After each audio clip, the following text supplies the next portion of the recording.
What happens when the most daring, creative designers from all across Canada step onto the runway armed with nothing but stacks of denim, nerves of steel, and dreams bigger than the country itself?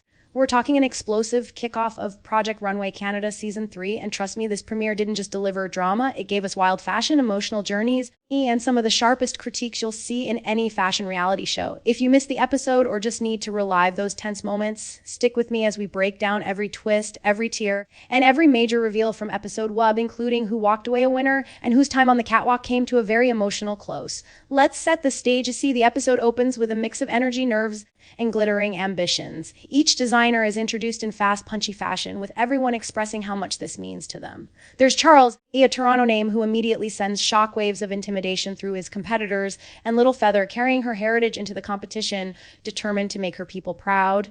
Kat, representing Quebec, he beams with pride and a quirky confidence, while Rome, Delane Foster, and the rest show that the space is jam-packed with diverse perspectives and a fierce drive to win that all-important 100 Harjan Prize in El Canada feature. Right from the start, you get this undertone of friendly rivalry mixed with real anxiety. But then, a legendary Mocha, iconic supermodel, steps out like a runway goddess fresh off a plane, dazzling the contestants. She's joined by Aurora James, the visionary designer who's mentoring the group and instantly raises the stakes. Announcing the reward, Coco lays out what's at stake: global fashion exposure and a career-changing cash injection. The designers erupt. It's real now, not just a dream.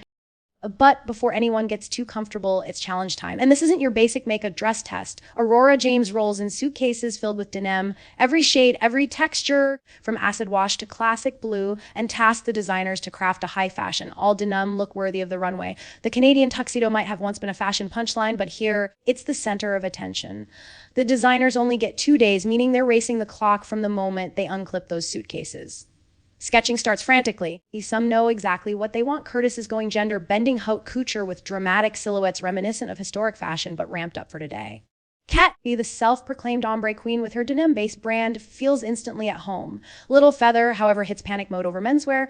It's outside her comfort zone, but she pushes through for the sake of the challenge and her own story. While some designers get lost in overthinking, others go straight to the machines, slicing, patching, and sewing with wild energy. We get an incredible window into the creative processes and personal stakes. Foster, who switched career tracks from science to fashion, shares ambitions and doubts. Some, like Maya, who pull in references from family history and cultural traditions. The hood she designs learned from her great-grandmother. Meanwhile, pressure sets in as hours tick by. Naomi's self-doubt is palpable. She burns time on ideas she's not confident in and panics as her vision struggles to take shape.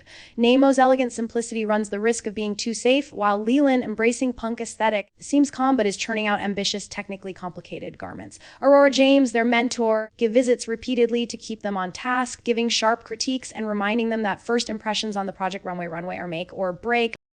Little Feather's work, for example, is critique for being too factory ready. Aurora pushes her for runway ready.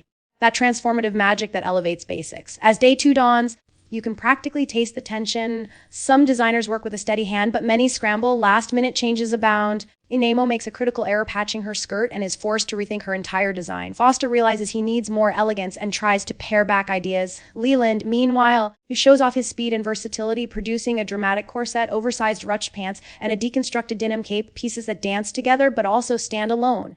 The model fittings are a whirlwind. Sometimes garments fit like a dream, sometimes last-minute flaws loom large.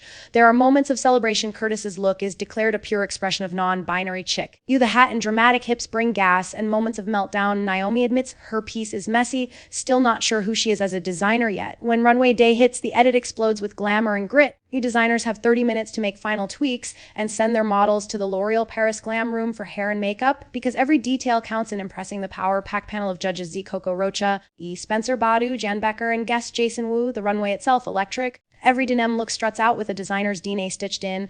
Curtis's flight attendant meets avant-garde look turns heads for its effortless chic and historical nods.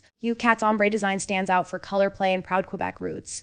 Maya's Canadian tuxedo-inspired jacket wins points for storytelling and culture. Leland's punk goddess ensemble absolutely slays the panel. Britney Spears meets Mad Max with sky-high technical skill. Little Feather and Rome deliver strong point of view looks, blending identity, function, and style. When it comes to judging, pressure spikes. The top 6 and bottom 6 are summoned.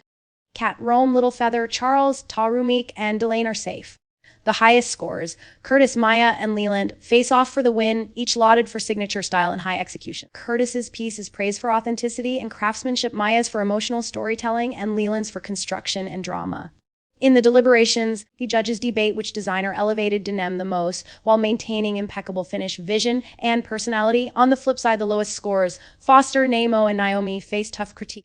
Foster's floral denim dress is targeted for lack of cohesion and messy finish. Despite his generally strong design sophistication, it's declared overdone and underfit. Nemo is slammed for playing it too safe. Her black dress is elegant but lacks innovation and precision, a risk when simplicity is the only big idea. Naomi's ambitious patchwork falls apart from hip downwards, a result of time lost in too many competing concepts. After much discussion, the judges crown Leland as episode 1's winner. His out-of-the-box approach and intricate construction impress everyone. Curtis and Maya also earn top marks and move forward. Among the lowest, Foster survives. Naomi is sent home, her journey ending with encouragement from the judges and a group hug from her fellow contestants. Nemo squeaks by with everyone agreeing she needs to show more risk next time. By the end, one thing is clear: Project Runway Canada Season 3 is going to be a wild ride. Rivalries heat up, voices emerge. And Canada's top reveal what's possible when fashion risks meet raw talent. To sum up, this episode brought together personal stories, technical chaos, and runway glory. We saw dreams realized and dashed, and the bar is now set incredibly high for the rest of the season. The blend of personal and professional challenges, along with the heart-stopping runway moments, prove that fashion truly is about much more than clothes. It's about courage, storytelling, and finding your authentic voice. Drop your thoughts below. Who do you think deserved the win? And did the judges make the right call sending Naomi home? Smash that like if you want deeper breakdowns. Share with your fellow fashion fans. And if you're loving this series, don't forget to subscribe for the latest recaps, twists, and runway drama. See you next time.